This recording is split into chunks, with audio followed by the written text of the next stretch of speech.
Bonjour à tous et bienvenue encore une fois sur notre chaîne YouTube.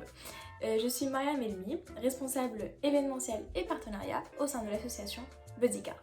Qu'est-ce que l'association Bodyguard? C'est une association qui vise à sensibiliser les jeunes d'une tranche d'âge de 10 à 15 ans sur leur santé et les aider à maintenir une meilleure hygiène de vie.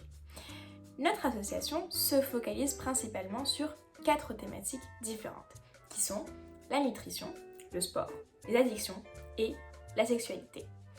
Aujourd'hui, je vais vous parler plus précisément d'une thématique qui est celle des addictions et nous allons aborder le sujet des causes d'addiction. Tout d'abord, il faut savoir que les addictions, contrairement à ce que l'on peut penser, ils ne reflètent pas une faiblesse ni un manque de volonté chez une personne. Une personne addicte qui ne peut pas arrêter son addiction ne signifie pas qu'elle n'a pas la volonté de l'arrêter. Au contraire, ce sont les substances ingérées par le corps, qu'on appelle les substances psychoactives, qui vont altérer les processus mentaux. Ainsi, ces substances-là vont envahir le corps et vont modifier totalement son fonctionnement. Le cerveau, il va en fait subir quelques perturbations qui vont être différentes et qui vont entraîner une perte totale du contrôle de l'individu. Ainsi, il est très important de souligner le fait qu'une addiction est une maladie et il faut qu'elle soit traitée telle qu'elle est. Avant de pouvoir comprendre les causes des addictions, on va tout d'abord s'intéresser aux termes employés. En général, on confond le terme dépendance et addiction pour dire la même chose, alors que ce sont deux termes qui signifient deux comportements différents.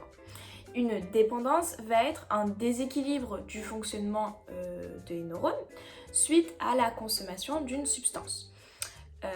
Et c'est souvent une consommation qui va être une consommation régulière. Alors que, plus important, une addiction, ça va être l'incapacité d'un individu à consommer une substance, donc de s'empêcher à consommer une substance, bien qu'en ayant conscience qu'elle peut nuire à sa santé mentale ou sa santé physique. On peut penser que la vulnérabilité génétique peut être une des causes des addictions. Les études en neurosciences ont montré que certaines zones du cerveau jouent un rôle dans le développement et le maintien des addictions. Et ce sont les circuits du plaisir et le circuit de la récompense.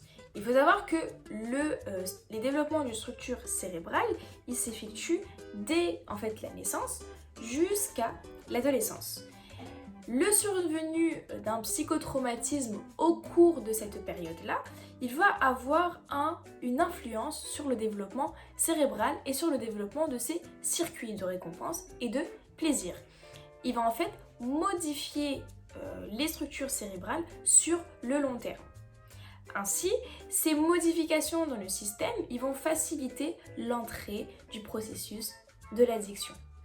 Une personne qui est addicte, en général, peut engendrer un trop grand besoin d'apaiser les émotions négatives ou même d'essayer de ressentir des sensations qui sont fortes.